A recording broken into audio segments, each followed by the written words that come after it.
the thing is that they got the Ryan White program. Okay. We're ready.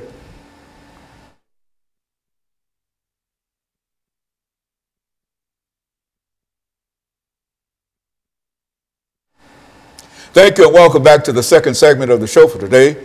We're talking to Mr. Ron Crowder, and he's given us some information in reference to the status of HIV and AIDS in Nashville. And Mr. Crowder, I would imagine when we talk about the status of HIV and AIDS in Nashville, we can generally say the same thing in reference to that if this is current in Nashville, that this is probably the same situation everywhere. That's why we wanted to approach it from that perspective. Well, Nashville is a little unique in that, number one, we're in the South.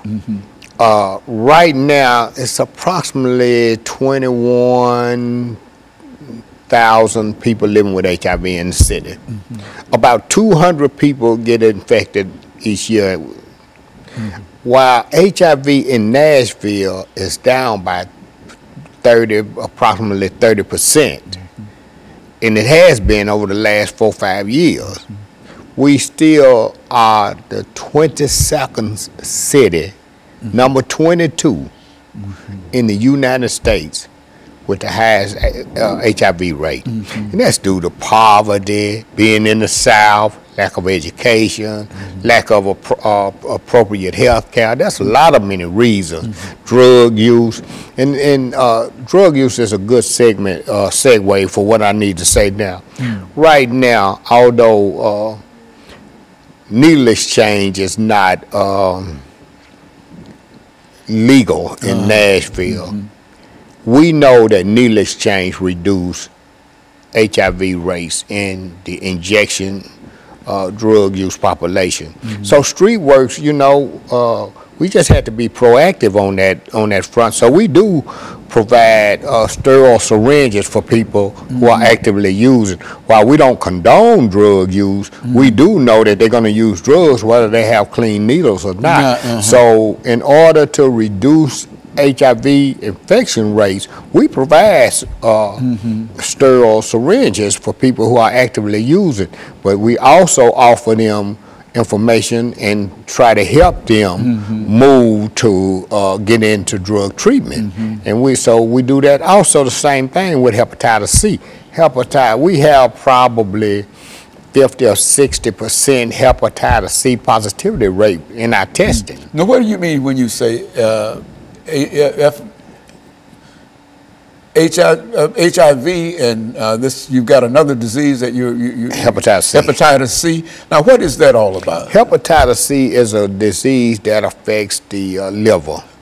So people would have, like me, I had hepatitis C. The good thing about me, and I've just been blessed by the Lord, I was able to stick around, or the Lord kept me living long enough to see a medication that come through that people could tolerate. When I first came on the show, I had hepatitis C, but the only drug they had was interferon, and it was horrible. People would rather die than to take that drug, and a lot of them did. But now they have a new drug on the market that clears hepatitis C in 12 weeks. You take the pill for 12 weeks.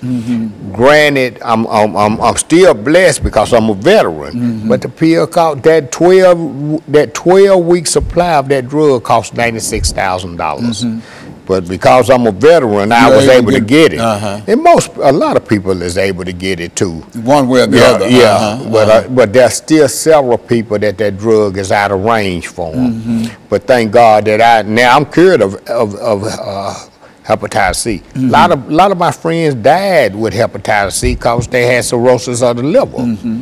But also, the other thing is, if we can get, and people talk to me about all the time, aren't you promoting drug use?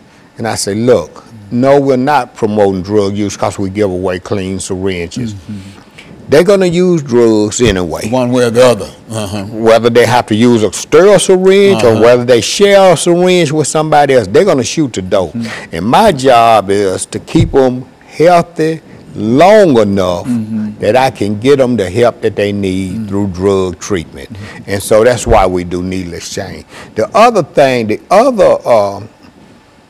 and I was going to say, yeah, Nashville is the 22nd, number 22 in the country for HIV infection. We have approximately, I said, 21,000 people.